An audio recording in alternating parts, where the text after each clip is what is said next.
Hi guys, welcome back to our channel cricket boss 718. రీసెంట్గా India versus New Zealand ODI సిరీస్కి సంబంధించిన Team India squad అయితే release అయింది. And ఆ స్క్వాడ్ వచ్చేసి ఇలాగైతే ఉంది. అండ్ ఈ స్క్వాడ్లో బ్యాటర్స్ వచ్చేసి రోహిత్ శర్మ, విరాట్ కోహ్లీ, శుభ్మన్ గిల్, శ్రేయస్ అయ్యర్ అయితే ఉన్నారు. అండ్ లెఫ్ట్ హ్యాండింగ్ బ్యాటర్గా యశస్వి జైస్వాల్ అయితే ఉన్నారు. And wicket keepers KL Rahul, Rishabh Pant అయితే ఉన్నారు. అండ్ ఆల్రౌండర్స్గా రవీంద్ర జడేజా, వాషింగ్టన్ సుందర్, నితీష్ కుమార్ రెడ్డి అయితే ఉన్నారు. అండ్ బౌలర్స్గా మొహమ్మద్ సిరాజ్, హర్షదీప్ సింగ్, హర్షిత్ రాణా, ప్రసిద్ధ్ కృష్ణ, కుల్దీప్ యాదవ్ అయితే ఉన్నారు. ఈ స్క్వాడ్కి కెప్టెన్గా శుభ్మన్ గిల్ అయితే ఉన్నాడు. అండ్ శుభ్మన్ గిల్కి T20 వరల్డ్ కప్లో చోటు దక్కకపోయినా ఈ ఓడిఐ సిరీస్కి మాత్రం చోటు అయితే దక్కింది. అండ్ శుభ్మన్ గిల్కి కంబ్యాక్ ఇవ్వడానికి ఇది ఒక మంచి ఇంపార్టెంట్ సిరీస్ అని అయితే చెప్పుకోవచ్చు. అండ్ ఈ స్క్వాడ్కి వైస్ కెప్టెన్గా శ్రేయస్ అయ్యర్ అయితే ఉన్నాడు. శ్రేయస్ అయ్యర్కి కూడా ఇది ఒక ఇంపార్టెంట్ సిరీస్ అని అయితే చెప్పుకోవచ్చు. అండ్ బ్యాటర్స్ విషయానికి వస్తే యశస్వి జైస్వాల్ అనేది మంచి చాయిస్. అండ్ ఇంకో బ్యాటర్స్ విరాట్ కోహ్లీ, రోహిత్ శర్మ గురించి అయితే చెప్పాల్సిన అవసరం లేదు. ఇద్దరు విజయ్ హజారే ట్రోఫీలో బ్యాటింగ్ డిస్ప్లే అయితే చాలా బాగా చేస్తున్నారు. అండ్ ఇన్ఫ్యాక్ట్ ఇద్దరు కూడా విజయ్ హజారే ట్రోఫీలో సెంచరీలు అయితే కొట్టున్నారు. అండ్ మోస్ట్లీ విరాట్ కోహ్లీ గురించి మాట్లాడుకున్నట్టయితే సౌత్ ఆఫ్రికాతో జరిగిన ఓడిఐ సిరీస్లో 3 మ్యాచ్ల్లో 2 సెంచరీలు అయితే కొట్టాడు.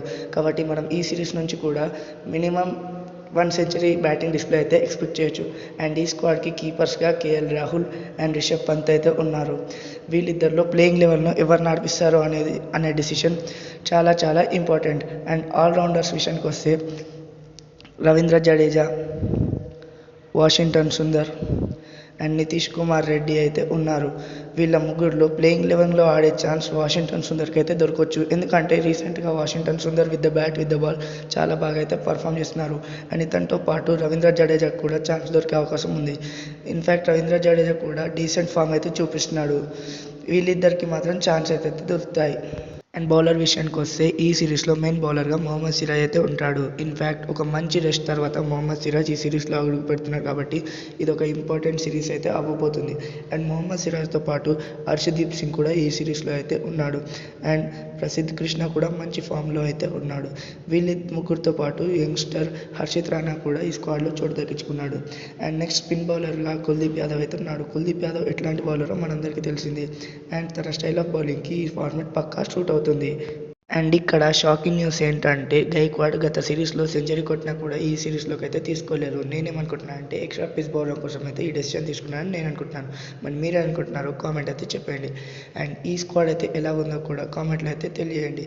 అండ్ ఈ స్క్వాడ్కి సంబంధించిన ప్లేయింగ్ 11 విషయానికి వచ్చేసి ప్లేయింగ్ 11లో ఓపెనర్స్గా కెప్టెన్ శుభ్మన్ గిల్ అండ్ రోహిత్ శర్మ అయితే ఉంటారు. థర్డ్ ప్లేస్లో Virat Kohli, 4th Shreyas Iyer, 5th KL Rahul లేదా Rishabh Pant, 6th Washington Sundar, 7th Ravindra Jadeja, 8th Mohammed Siraj, 9th Harshdeep Singh, 10th Prasidh Krishna, 11th Kuldeep Yadav అయితే ఉంటారు. అండ్ మీకు ఈ ప్లేయింగ్ 11 ఎలా నచ్చిందో కామెంట్ అయితే చెప్పండి. అండ్ మీ ప్లేయింగ్ 11 ఏంటో కామెంట్లో అయితే చేసేయండి. అండ్ వీడియో అయితే నచ్చినట్టయితే లైక్ చేసి కామెంట్ చేసి షేర్ అయితే చేయండి. మరిన్ని వీడియోస్ కోసం మన ఛానల్ అయితే సబ్స్క్రైబ్ చేయండి. మన ఛానల్లో క్రికెట్కి సంబంధించిన రివ్యూ అయితే ఇచ్చేస్తాం. For more videos subscribe to our channel.